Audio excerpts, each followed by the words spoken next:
Ready, like I just pushed it a second ago, and now let's go live.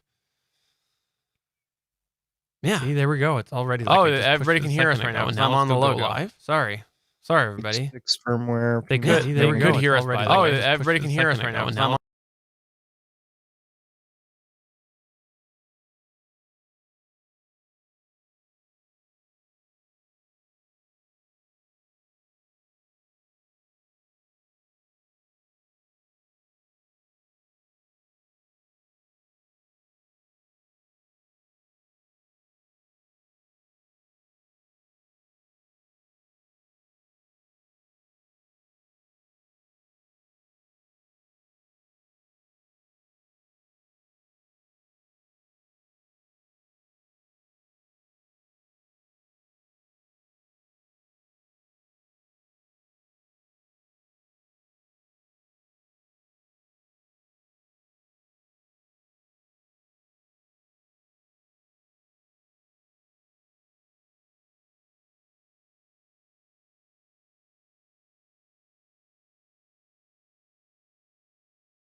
I'm Chris Farrell from the All Things Good and Nerdy podcast, a wacky weekend morning show.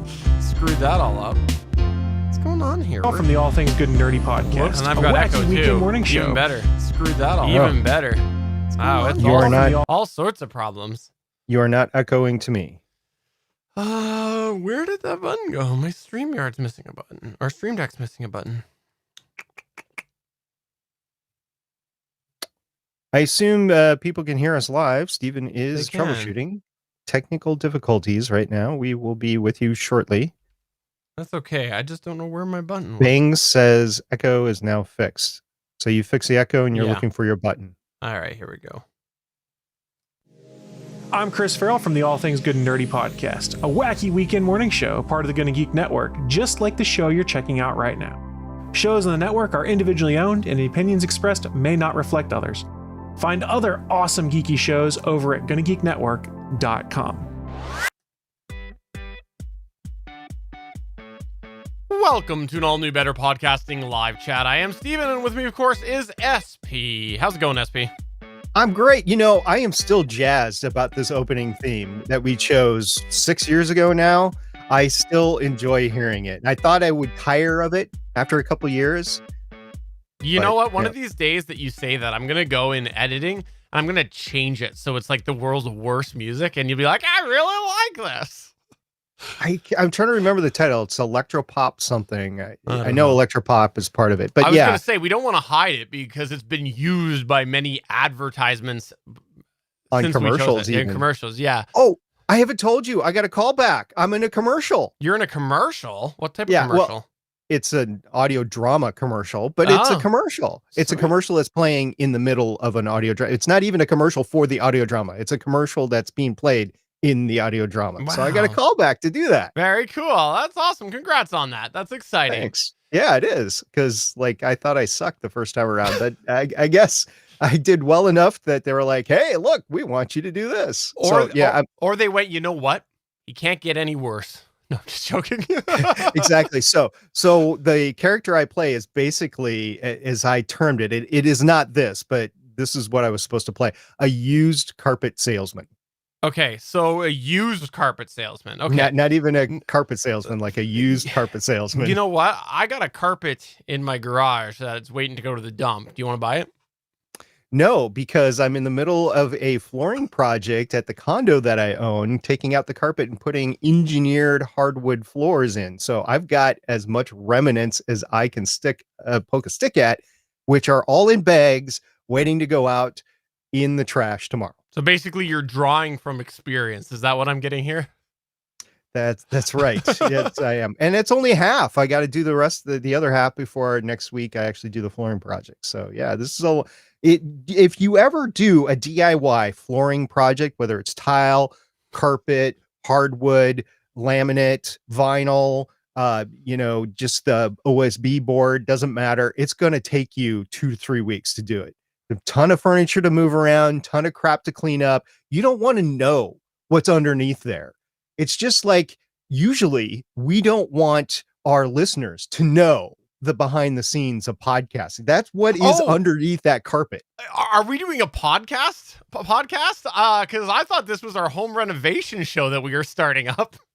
Yeah, this is the outgrowth from the paint drying podcast that you started a couple weeks ago, apparently. Fair enough. Well, when we're not talking about home renovations, which should be most weeks, we are talking about podcast stuff and answering your questions here on Better Podcasting Live Chat. We got a couple people in our live chat because if you didn't know this, we do stream on Tuesdays at 5 p.m. Pacific. That's 8 p.m. Eastern.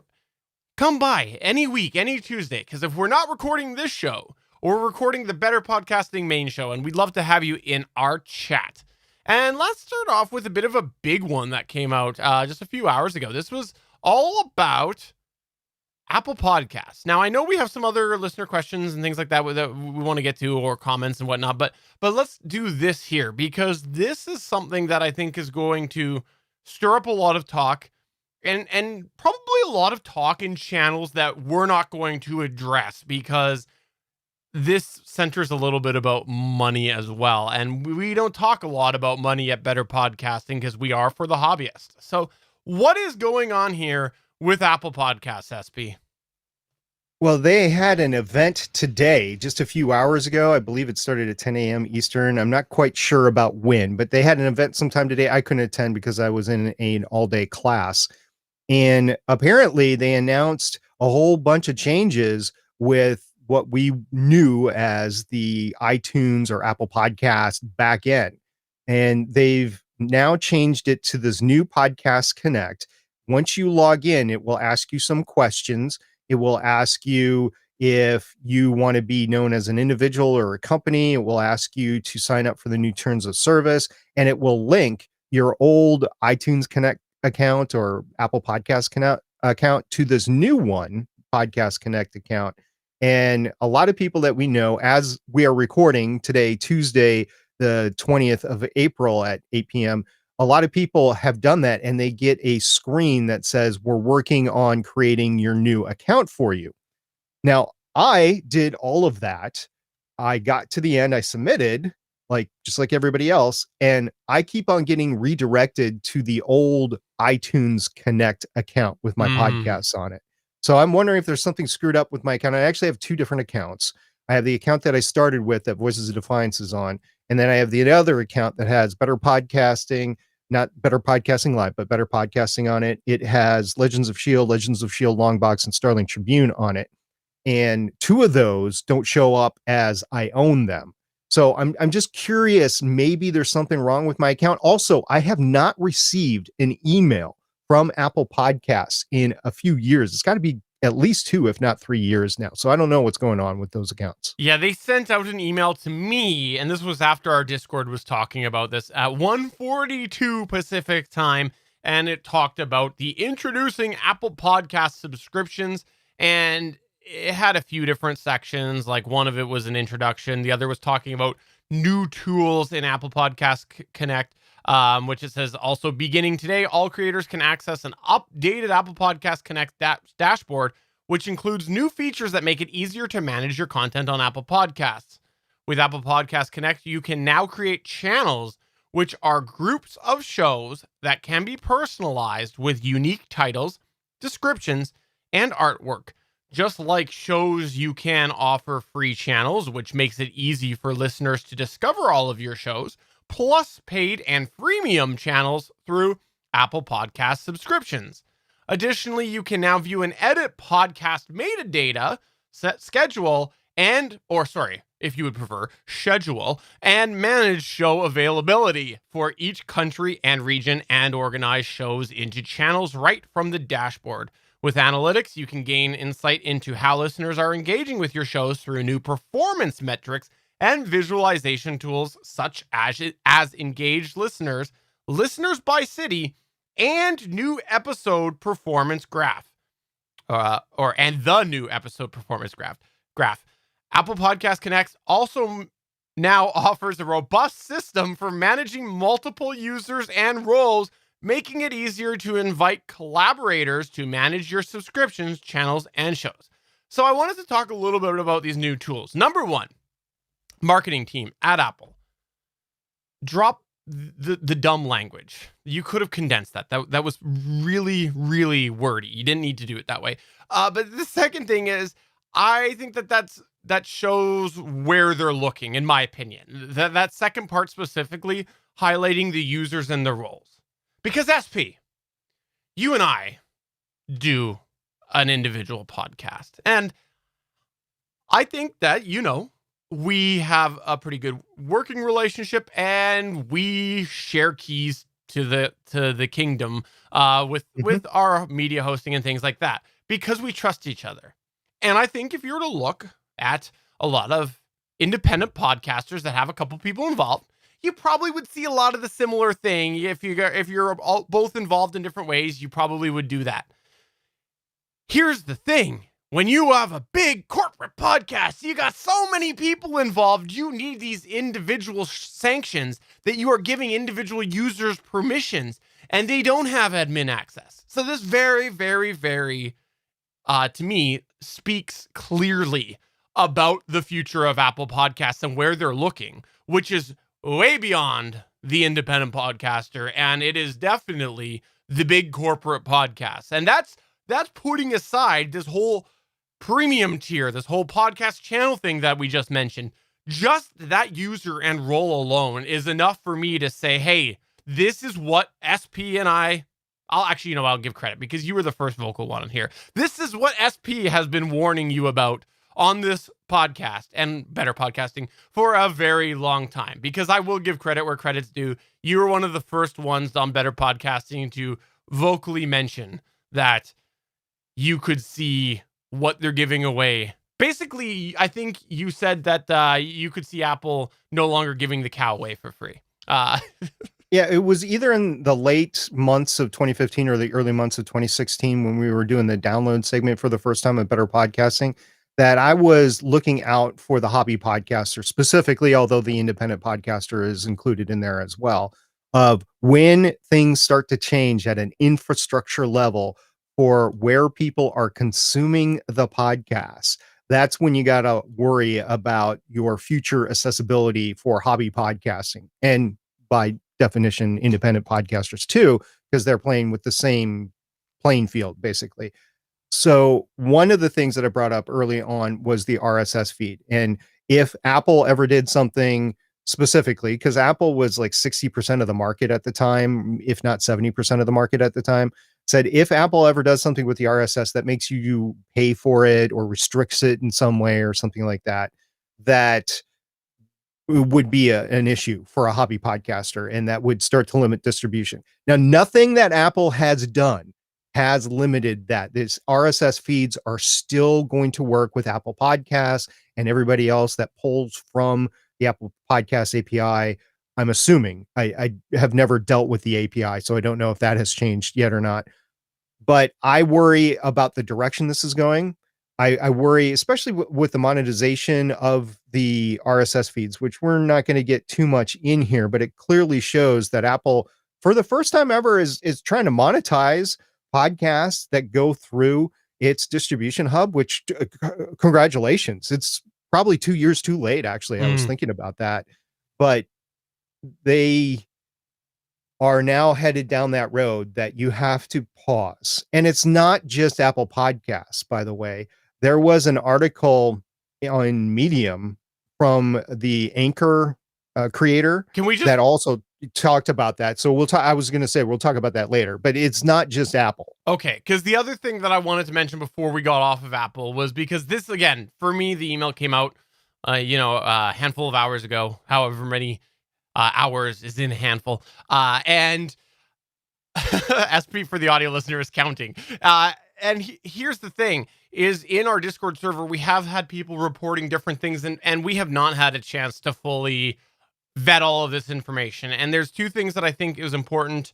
Number one, people are pointing out from a revenue perspective, it looks like the terms of service has stated about this was a tweet from Matt Medeiros that copied the terms of service or something and said, quote, looks like Apple will keep 30% of your private podcast revenue and the $19.99 per year in the first year, moving to 15% of subscribers in year 2 plus, according to their terms. So I think that that's interesting just because, again, it doesn't affect us. We don't talk about that on Better Podcasting, but I think it supports what you were saying about the monetization. But the second thing that was more important to me was in here, in our chat, someone had mentioned, this was Randy Walker, had said, it's a whole new dashboard, new terms, etc., no third-party mining tools. So I guess the mining tools is the third-party stat services that we were hearing were trying to go into the Apple Podcast. I guess that's probably what they're targeting, but no third-party mining tools. If I am a big podcast directory or podcast app that is using the Apple Podcast API, how does that affect me? Because theoretically, if I'm pulling that information from Apple Podcasts and I'm using an app that goes through that, is that still, like, am I now no longer allowed to mine that data because technically I'm getting the directory from there? Like, I want to know more about that restriction. And again, haven't verified this information, but if that is true, I think that that is also an indication on where they might be looking in the future. Because I know there was also a new Apple Podcast app that was coming out for the iOS devices, was also mentioned in this whole thing. So if that's the case, maybe they are going, you know what? We want Apple Podcasts to now be for Apple products. That's our focus for the future. And maybe that's where they are legitimately looking. Because when you start to add things like premium in there, you're not going to probably offer that premium through third parties. I think that that is a whole can of worms as far as how that all works out when there's revenue involved, plus the technical issues with that. Is this a shift that they are now going to go, yeah, get your own directory? Is that where they're going in the future? Because I think there's question marks in the future of Apple Podcasts based off of these changes. Could not be, maybe not, but I'm curious.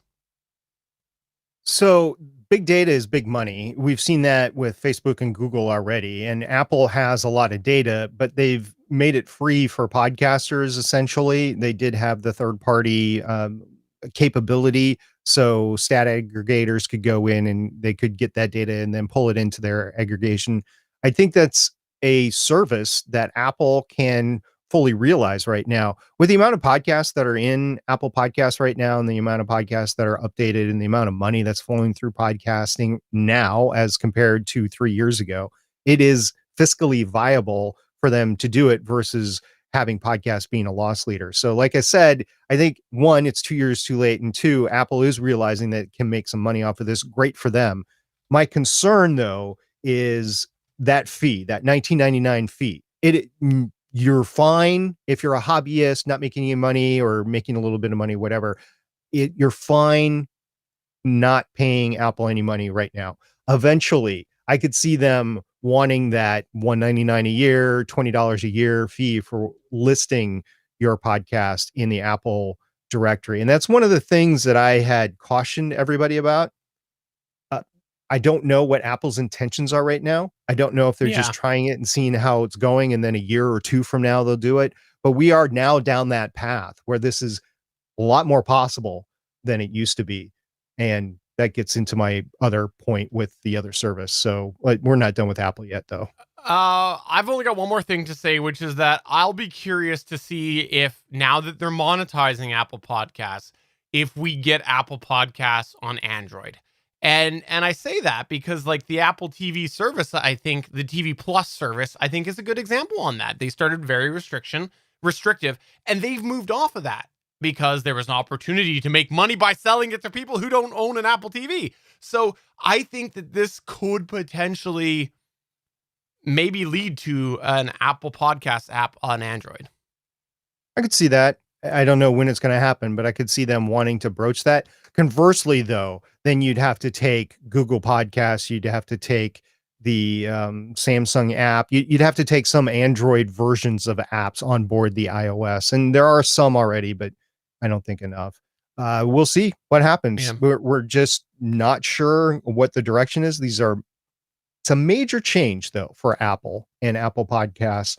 And for hobbyists, nothing has changed now other than maybe there's a little bit more recognition that podcasting is actually a thing.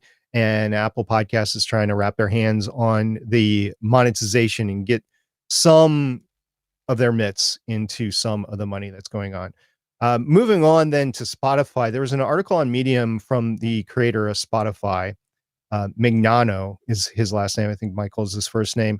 Basically said that they are going to forge ahead and take the next step beyond RSS. Now, there's two paragraphs here that I'm going to quote from the article because I don't want to mess anything up right now, but it will depict where Spotify is thinking of in terms of their RSS feed. So from the article here, quote, at Anchor, which is part of the Spotify family, given our commitment to putting creators first above all else, we've long leaned into the positive benefits of RSS and will continue doing so. We believe creators should have the ability to publish their audio on the open web if they choose, enabling any platform to ingest and present these creators' content to their users. But we're also interested in pushing the medium of audio beyond the limitations of the RSS standard by enabling greater creative freedom, such as enabling creators to add music to their shows, more insights into how their shows are being heard, such as richer analytics that go beyond the capabilities that RSS enables, and more opportunities to monetize, such as moving beyond advertising to new models like paid subscriptions, unquote. So I think between Apple, Spotify, and other places like Luminary, they're looking beyond the RSS. They're looking to monetize the podcast distribution because they're popular enough that people are starting to buy services like Spotify so they can get exclusives like the Joe Rogan Experience. Luminary did this a couple years ago. Luminary was pretty laughed at about how they went about it. They really didn't have the major oomph behind them at the time. And then Spotify was able to come in and swoop up a couple of really big shows, and they were deemed a success, at least for now. I know Spotify is struggling monetarily of making a profit right now. I don't know the exact numbers off the top of my head, but at least they're making more of a go of it than Luminary really was at the time. So you have, as a hobbyist, all these things going on around you. There was also a major announcement from Google, which we'll talk about later, which is kind of along these lines, but kind of not. And it just depicts that the industry is ready to change. So at Better Podcasting, since day one, we've been worried about the hobby podcaster. And to be honest with you, even before we started hobby podcasting, Stephen and I and a group of friends were worried about the state of the industry and where it was going as per hobby podcasting. Now, that was back in 2013, 2014. We started Better Podcasting in 2015. It's now 2021. It's been a good long road. It's been 6 years since we started Better Podcasting, 7 or 8 years since we started having these concerns. The industry took a while to get where it is today, and it's not yet where it would be to exclude hobby podcasters, but it's been on this trajectory where it could. So we're just paying attention and we're reporting what's going on so that you can make the preparations that you deem necessary in order to continue podcasting if that's what you choose to do in a future, which could possibly be more limited than it is today, or you need to distribute to other methods than you do today because the methods that exist today aren't available to you in the future. But that's not today. Still available today. Nothing has changed for the hobby podcaster today.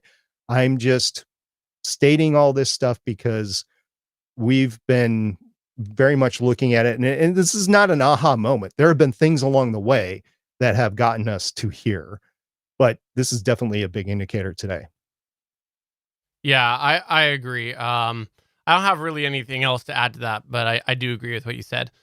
Also in the chat, by the way, we do have Bangs Naughty Bits pointing out that yes, Apple TV Plus was never exclusive to Apple. He is correct on that. However, I will say that what I meant was that it had expanded its app availability significantly after launch. And also they did a whole retooling of the whole Apple TV sign up services through the Apple TV service. And anyways, the different from the TV, I forget what the definition was, but where there was the Apple TV, I think it was the app where it had multiple services in one, and then there was the Apple TV service that you could pay for, right? There was a difference between that, and they came and did some change.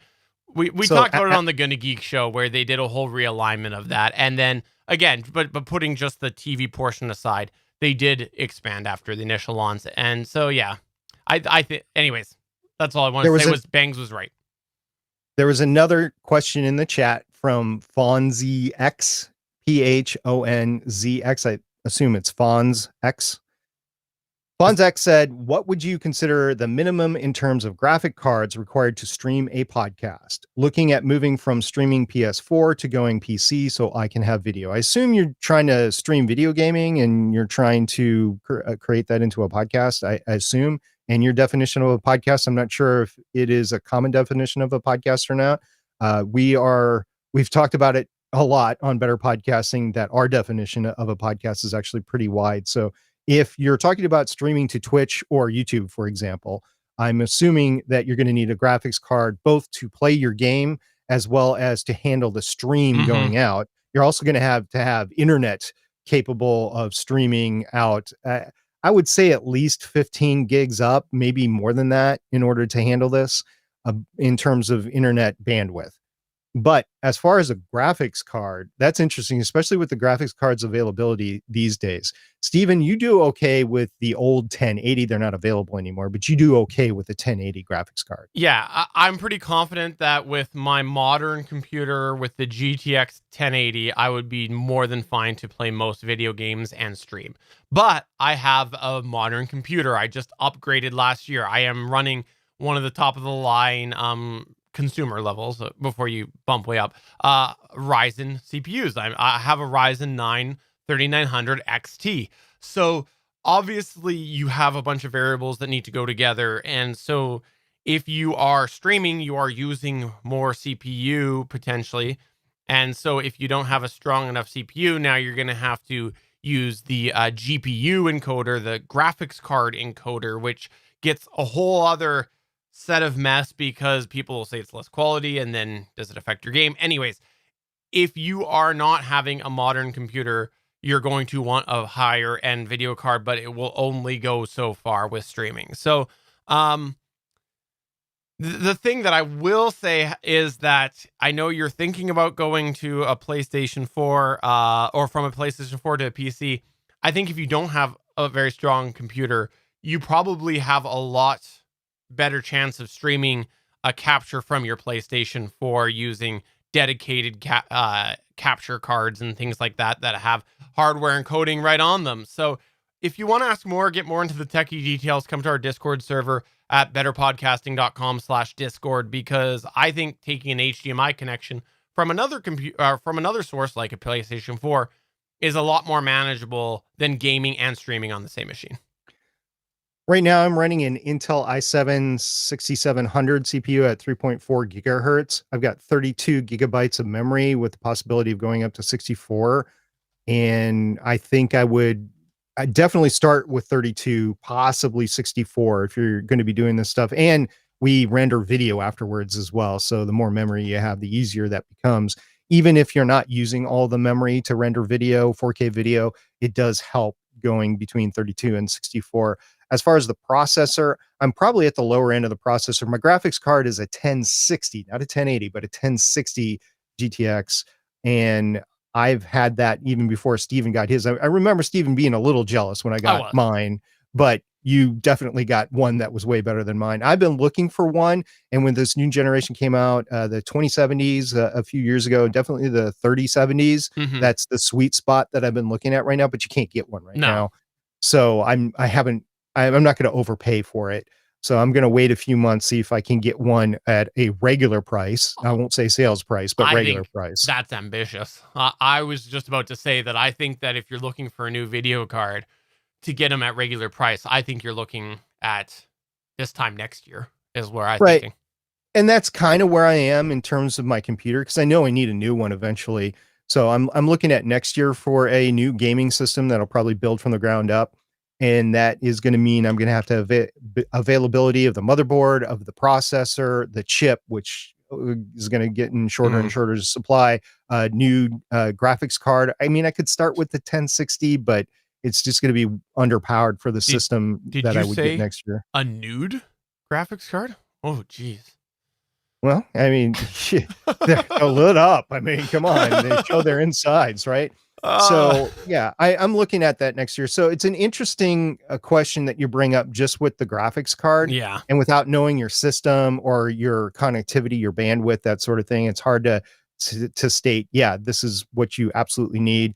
I would say get whatever graphics card that you can get at a reasonable price right now, and good luck with that, because and I'm not saying, not goading you or anything, I'm just saying it's tough to get graphics cards right now for a Yeah. lot of reasons.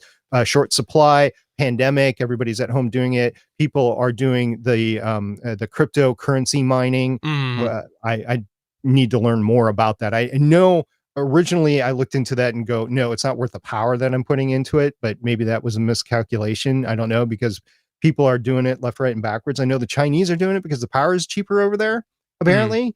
So they're able to earn more off of it. So, good for them. And then just everybody wants the new gaming systems like on a regular schedule. yeah. And it's all combining in the pandemic, limiting the distribution and the manufacturing. They are very hard to find right now. The other thing too, like my personal theory is that the last generation of NVIDIA cards, which is I think indisputably or irrefutably the leader of graphics card, was so expensive compared to where the current line launched at that I think a lot of people didn't go into that. So now they're pushing cards that are quite a bit old because they did not get in to the last generation, because they were just like, well, I'm going to wait for the price to drop. It's too expensive. I got to wait. I got to wait. And then that never came. So now everyone wants to get into this new one because it was at a better price tag. So, well, if they were available and people were paying MSRP. Right. Let's go on to another thing here that I just wanted to mention here quickly, which was, hey, Rodecaster Pro update. Really quick thing. We talked last episode and in the most recent Better Podcasting main show about the Rodecaster Pro update. Well, there has been a beta update. This actually came up while we were recording the last Better Podcasting live chat. At the moment, it's still in beta. Some people are reporting some bugs, but it's pretty focused on unique needs. Like there is a swear button where you can push it and it mutes all the channels. There is a trash talk mode where you hold the button down and basically anybody that's connected to you remotely can't hear you trash talk them. And then there is a couple other random things that were in there, like an ASIO driver and something else. But a MIDI, you can use it as a MIDI controller. But I just wanted to mention that the firmware is in beta. There have been a couple people that have reported some issues. I noticed in one of the settings, I don't remember where it was, there was the icon to go to advanced settings, and I clicked it and it went nowhere, like it didn't do anything. So just be warned, it is still in beta. I've been using it for the last couple of weeks. I guess this weekend, last week was the beta firmware. Seemed fine for this show and Better Podcasting and the Gonna Geek show. So we'll see. We'll see. But there's still a couple bugs. Yeah, in the testing so far, Steven and I have talked behind the scenes. I'm still not convinced that it is the right solution for me, but it is the right solution for a lot of podcasters. I'm not going to deny that. There are other options out there now too. You got the Zoom L12, P8, and P4, all viable options that are out there depending on what you want to do. And don't forget about the sound devices, little recorder audio interfaces as well. Those are pretty cool. Hey, SP. And yeah, you want to hear a joke? of course. Knock, knock. Who's there? Feedburner. Feedburner who?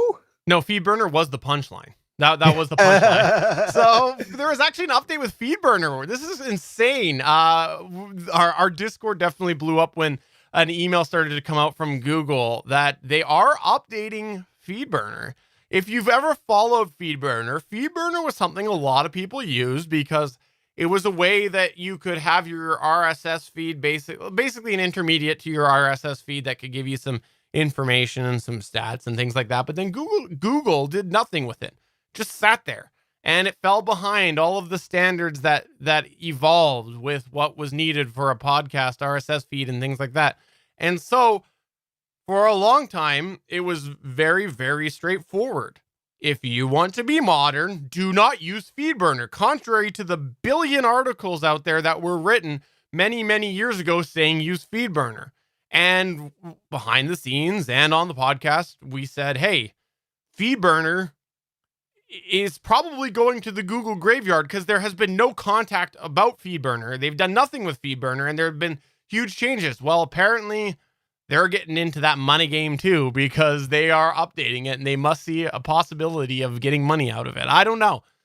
It's This weird. reminds me of the Apple Podcast renovations that they did a couple of years ago. I think it might be even 3 years ago now, where at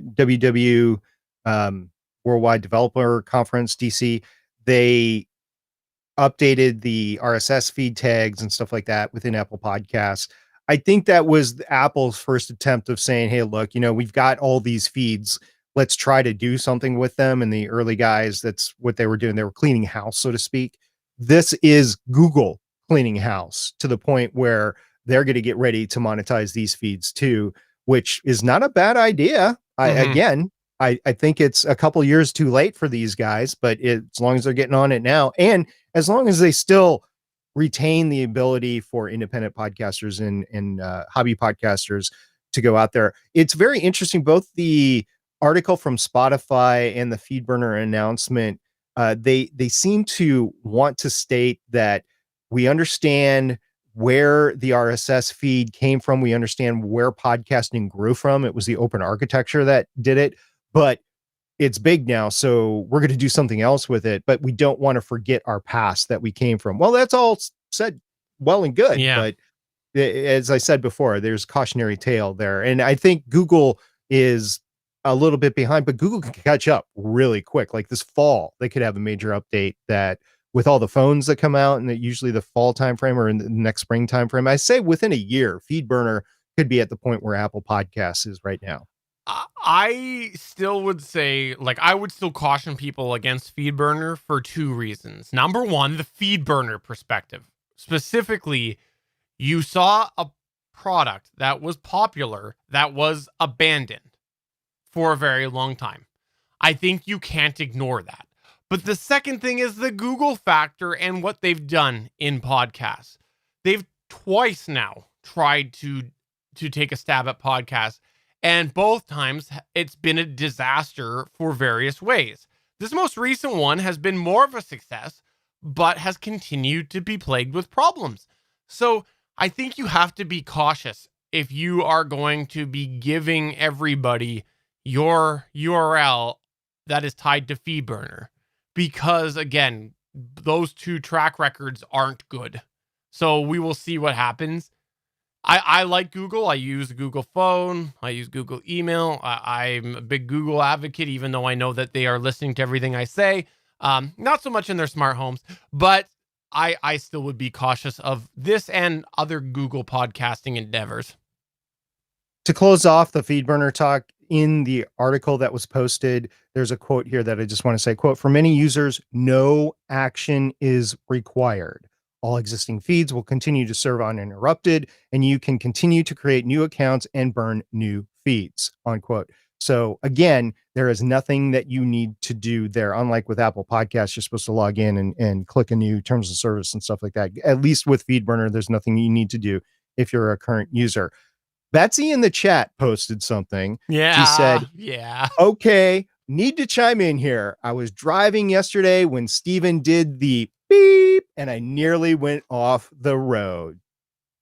Okay, so first off, it's not the same road as the Roadcaster, though. I was just about to make a joke about the Roadcaster. But first, let me just go ahead right now and say that I know that SP is going to defend you. Isn't that right, SP? He's going to sit there and be like, you know what? I've been tired of hearing Steven all of this time, and here he goes to irritating our listeners now. Something like that, weren't you? Something like that. Also, when I am driving and I hear annoying sounds like that coming from my podcast, I immediately rip my phone off the cord because that's how I listen through CarPlay through a phone. Right. And I throw the phone down because I'm like, no, no. And I end up pulling over and I'm like fiddling with the volume and stuff like that. So I get what she's saying. The second thing that I want to say is that, you know what?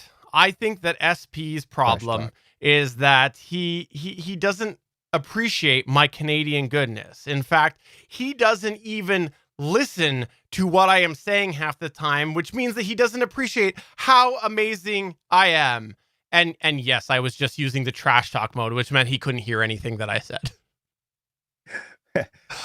Banks is totally ruining my transition here because he posted something or can we put a restraining bolt on Steven? Yes, that would be great.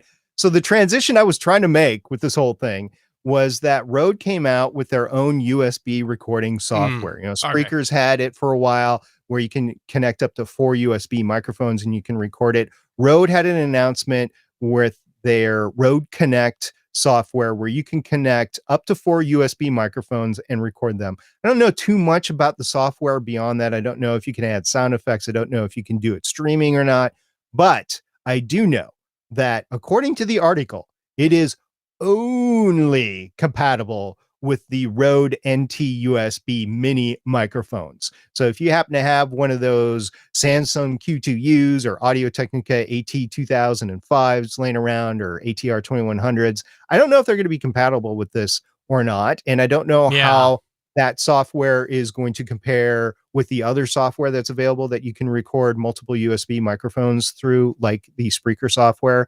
So I would caution against using it for a lot of reasons, one of which, if you're using 4 USB microphones that are only compatible with the Rode software, you are extremely limiting your options for how to upgrade as you go from there. But at least they have something, because that's the number one question that gets answered beyond what do I do with all this echo in my room once you're using condenser USB microphones. It's how do I record 2 or 3 USB microphones? And this is Rode's answer to that. So congrats to Rode for creating a solution, but at the same time, it's very limiting. In our chat, Bangs Naughty Bits is claiming that, sorry, that sounds bad. I was trying to read what he said. He says, quote, claims there are chips in the NT minis, end quote. Sorry, Bangs. I didn't mean that to come off that way. If this is the case and they put chips in the NT minis, what a missed marketing opportunity to not have this out when they launched that. Because when this came out, we said, when those mics came out, we said, there are other options like this. There are other things that have come out like this. And there hasn't, like, any of these mics that have been like this, we have kind of commented on that. And so what a missed opportunity from a marketing perspective. Because when did the NT minis launch? Not that long ago. I want to say last year sometime, but I don't remember. Yeah, but if they had hardware in there to accomplish this, they should have launched with the software, because that would have been a standout feature. Is like, look, yes, people want USB mics and they want to be able to do multiple.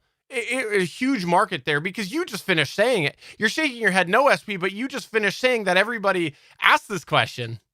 Yeah, no, Steven. I was just being sarcastic here. Steven, come on. I mean, we've known that Rode releases stuff and then they fix it after it's out the barn door. That's true. You mean how they say that you can turn off all of the cross-board audio processing, yet I still continue to hear gating, even though I have certain things off and I hear ducking and things. Yes, you're correct. Okay. So you're talking about the Rodecaster Pro here, just to be clear. Yeah. Yes. Sorry. Just to be clear. Yeah. But I do like that Rode is reaching out to podcasters and they're saying, we know you want to do this, so here's a capability to do this. It's great marketing for them and it's great marketing for their microphones. I agree. Just like Zoom with their microphones now and their podcast specific stuff with the P4 and the P8 and everything. I like how it's finally we talked about it a year and a half ago. I mean, even interviewed people in the industry, how they're finally starting to create products specifically for podcasters. And we also noted that the podcast industry isn't as big as the music industry. So it's still a side business, but it's a business nonetheless. And that's great. So Yeah, we'll see what happens this year. I agree. Another thing that we wanted to quickly mention here was earbuds. It was actually something SP wanted to bring up was earbuds. Yeah. So Amazon came out with their new earbuds, the Echo 2 earbuds. And I still can't get them in Canada from what I can see. They didn't do the first gen in bummer. Canada. Can't see the second one. Okay. So my point was, earbuds are now what the iPods of old used to be, and the original iPhones used to be, and even the original Android phones used to be, as a way to listen to podcasts, right? And there kept on being new iterations, new iterations, and new iterations. And even though these wireless Bluetooth earbuds have been out for a few years, we're now seeing a kind of a war in between like Google and Amazon and Apple on who's got the best pro earbuds. And one of the things is listening to music. I get it. But another thing is, can you listen to podcasts through them? And especially if you're at work, I don't know how many people I've heard. I can't use these at work, but I don't know how many people I've heard that they're at work and they can only have one bud in, so one ear or the other. And these wireless earbuds are great to do that. They're non-intrusive. There's no cord that's running down. People can kind of see or look out if they know that you have an earbud in on whether you're listening to stuff or not. So there's just so many uses as you're working out, as you're commuting, for these earbuds to be podcast listening devices that, and they're expensive enough, like $100 or $200 a pair, that it's now the next listening tech necessity and possibly tech war on how to listen to podcasts better than somewhere else, through the noise cancellation, through the sound quality, through connectivity, through length of battery, all that sort of stuff, which is not specific to podcasting, but it definitely helps podcasting. So keep your eyes on this realm of technology for podcasting, because it's only going to get better through the next few years. And it will be interesting to see what sort of development happens with these assistants that are basically baked into these smart earbuds and things like that. Because I'll give an example. I have a Amazon Echo Auto in my vehicle, and I all the time, like I do listen to music, and I listen when I'm at home to Sirius XM through my Amazon Echo devices. I've had the app on my phone for a long time for Sirius XM.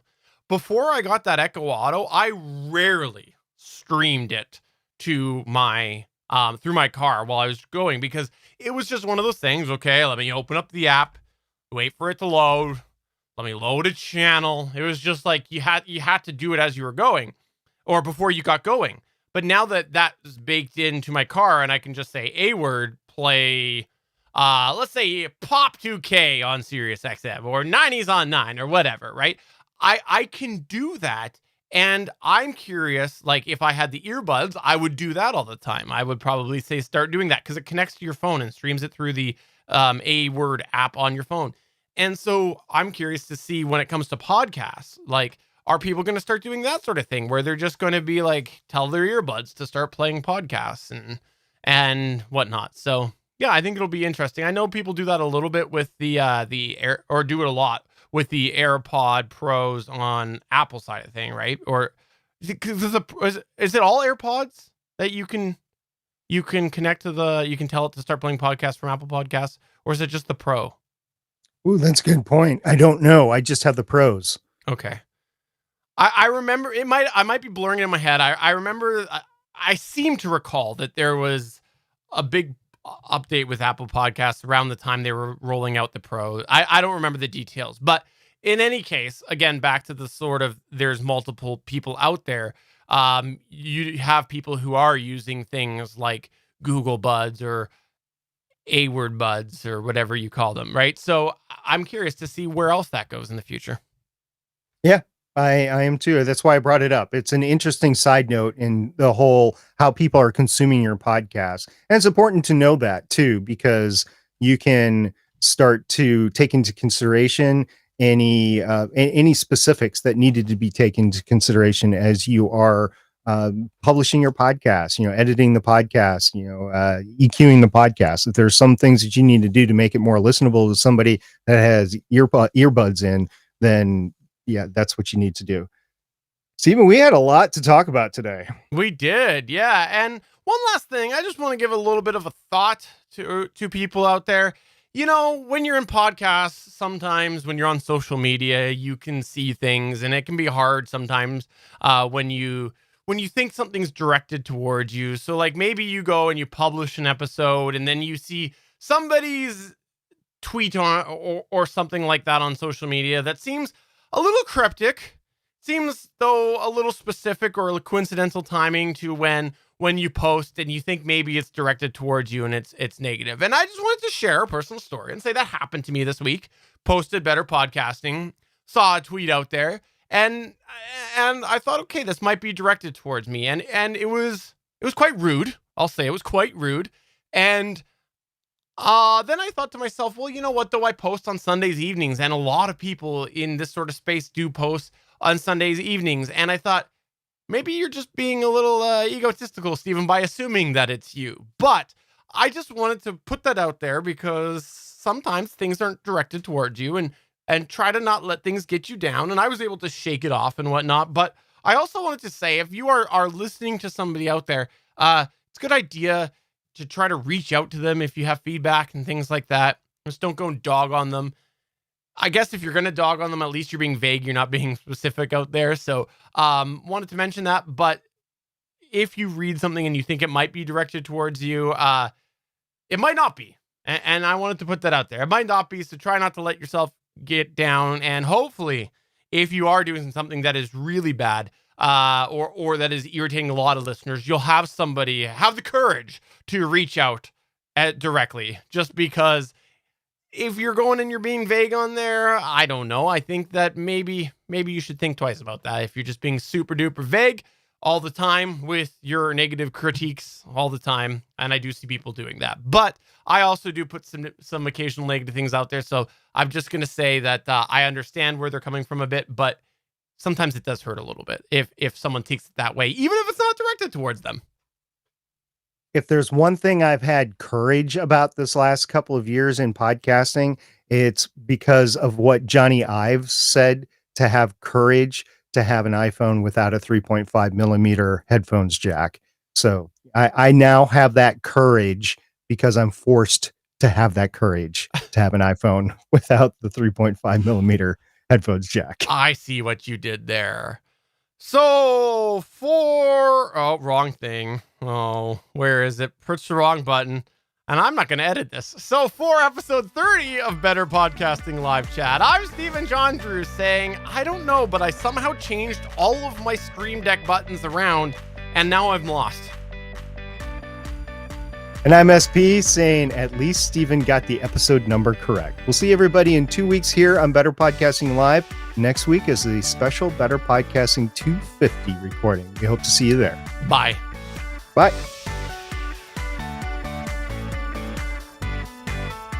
Thanks for checking out another episode of Better Podcasting. You can find the full back catalog of Better Podcasting at betterpodcasting.com. If you're into geeky podcasts, please check out the other podcasts on the Gonna Geek Network at GonnaGeekNetwork.com. This show was produced and edited by Stephen John Drew of Gonna Geek Productions. Voice work was done by L.W. Salinas. Thanks again for listening or watching, and we hope to see you again next week.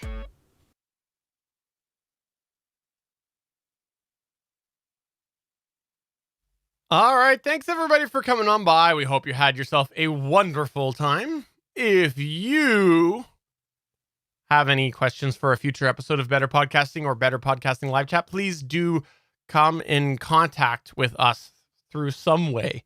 Weird way of saying that. You can tweet us at BetterPod on Twitter. Come to betterpodcasting.com/Discord. email podcast@betterpodcasting.com, or say hey to SP in the parking lot. Sure. You see me in the parking lot, you better say hey. Yeah. I had fun tonight. That was a lot of different topics. We didn't get a lot of questions tonight, but there was a lot of stuff for us to discuss. And thanks everybody who came by the chat. It's always good to have you in the chat. If you're watching this after the fact, we do stream live on Tuesdays at 8 p.m. Eastern at geeks.live. I realized I didn't open up the restream chat, so I'm sorry, Twitch. I might have missed your comments over there. I didn't open up Twitch tonight either. I forgot that last week too. Sorry, everyone. I wish you could communicate on Twitch without being logged in. I would go to the Twitch chat embed, assuming you still can, if you could. But on Gonna Geek, we got lots of people who don't have. Well, we've had multiple people who say that they don't have Twitch accounts. Yeah, I think that's getting less and less of an issue. Just create a Twitch account. You don't need to. You don't need to actually stream anything. Just create a Twitch account to listen. And I know there's some privacy issues with people having accounts in different places, but hey, if it's where the bulk of your audience is, that's probably where you should go. Yeah. Oh well. We got most people coming to geeks.live. Yeah, I've enjoyed this minute chat that we've had for a few years now, and for more than a minute. Yeah, for more than a minute. As a matter of fact, we probably had it about the time Blab left. So it's probably how long that we've had it. So yeah, it's been good so far, and haven't seen it. Oh no, we went to the minute chat once. That other chat wing, I believe it was. Once chat wing took a dive. Yeah, once they were bought by somebody and just didn't update it. Just gone. Just like, hey, just one day. Hey, we're not working. Like, what the heck? I think we found that. I think we found. Yeah, chat roll. I think we found minute chat like right before we were doing Gonna Geek, and we were late that Gonna Geek because you were trying to embed the new chat. I know you were frustrated that first day. But I think there was a couple that I tested. I don't remember which one we first tested because I do remember there's a couple. Okay. Well, we found whatever we had to right away, and then we got to minute if it wasn't the first one. There is something that I teased before that ended up not working that I need to go back and try again. So I won't say that on here, but yeah. Odds are you won't tell me after either. So no you problem. Know about it. I kept you and Chris in touch with the issues, and you tested some things for me. So yeah, it's great to see everybody here. Betsy, I know you were running around today, so thanks for dropping in. Johnny, hope everything's good in Texas. Jason, hoping everything's good in Minnesota tonight, especially with the events earlier on today. It seems like things might eventually calm down there, so that's great. Bangs, nice to see you in here too. So yeah, thanks guys for dropping by. We really appreciate it. And yes, Chatwing is related to Nightwing. Bye.